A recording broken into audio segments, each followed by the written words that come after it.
Welcome back. Today we dive into the French defense. One of the most common questions people ask nowadays is, what is the best opening fought move, pawn to e4? The opening I often recommend, especially for beginners, is the French defense.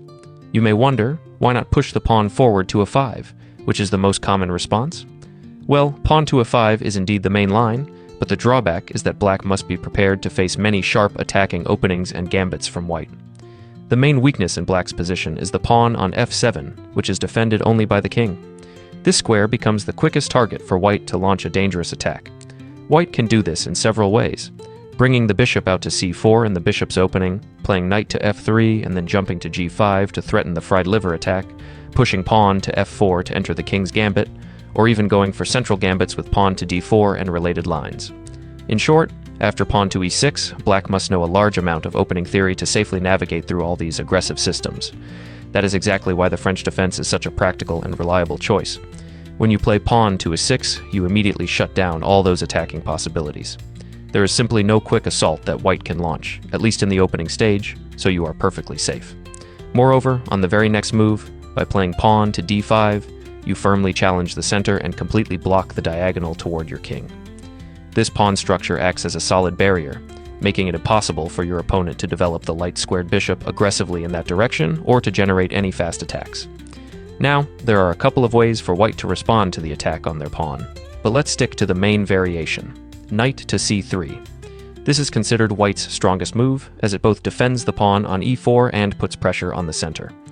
The main line here leads to a great deal of theory, which is why I do not recommend beginners to go down that road. Instead, there is a much easier system called the Fort Knox variation. In this line, you first exchange pawns on e4, and by doing so you immediately address the main drawback of the French defense, the somewhat passive light-squared bishop. Because your pawn is sitting on a6, the light-squared bishop is often locked in and has trouble becoming active. To solve this issue right away, you develop the bishop to d7 with the plan of relocating it to c6. From c6, the bishop sits on a powerful diagonal, directly targeting the knight on a4 while also pointing toward white's king side, where they are likely to castle. For example, after white continues with a move like knight to f3, you can play bishop to c6, attacking the knight and finally activating your light-squared bishop on its best diagonal. By the way, this entire variation is completely safe for black. It is a very solid system, played even by grandmasters, yet it works just as well against amateur players. Now, white needs to decide what to do about the knight on e4. In most cases, they develop with bishop to d3, which is a very natural move. At this point, you play knight to d7, a standard response for black. Without this knight, white could try to push forward with knight to e5, directly targeting your bishop on c6. But once your knight is on d7, that square is fully covered, so you no longer need to worry about such an idea. Let's say white continues with castling kingside. Then you simply develop your own knight to f6. And this highlights one of the greatest advantages of the Fort Knox variation. You do not need to memorize complicated theory. You can play the same straightforward moves no matter what white chooses, which makes this system extremely practical and easy to learn. With knight to f6, you not only develop a knight, but also place a second attack on white's knight on e4. Because of this, white must now decide how to handle the position. Retreating the knight is always an option, but it looks passive, so in most cases white will either capture on f6 or try the more aggressive idea of developing the bishop to g5. We will go through each of these options so you know exactly how to respond. The simplest path for white, and the one most often chosen, is to trade off the knight on f6. At this point, white naturally expects you to recapture with the other knight from d7, since in the opening it is usually not recommended to bring the queen out early where it can be attacked. However, here we have a clever idea in mind. You actually recapture with the queen. This move immediately creates unpleasant threats. You are threatening bishop takes f3, which would shatter white's pawn structure and leave behind several weaknesses. On top of that, your queen is also eyeing the pawn on d4. So after white exchanges knights, you are ready to grab that central pawn, and suddenly the position becomes quite uncomfortable for white. All of a sudden, white may feel confident, thinking they have reached a good position.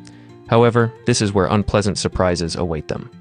White might be tempted to play bishop to g5, which at first glance looks very strong. Your opponent may even feel delighted, believing your queen is trapped and that you are about to resign. But in reality, it is quite the opposite. After you calmly respond with bishop takes f3, you counterattack their queen and win material. In this sequence, not only do you capture white's queen just as they capture yours, but you also pick up the knight along the way.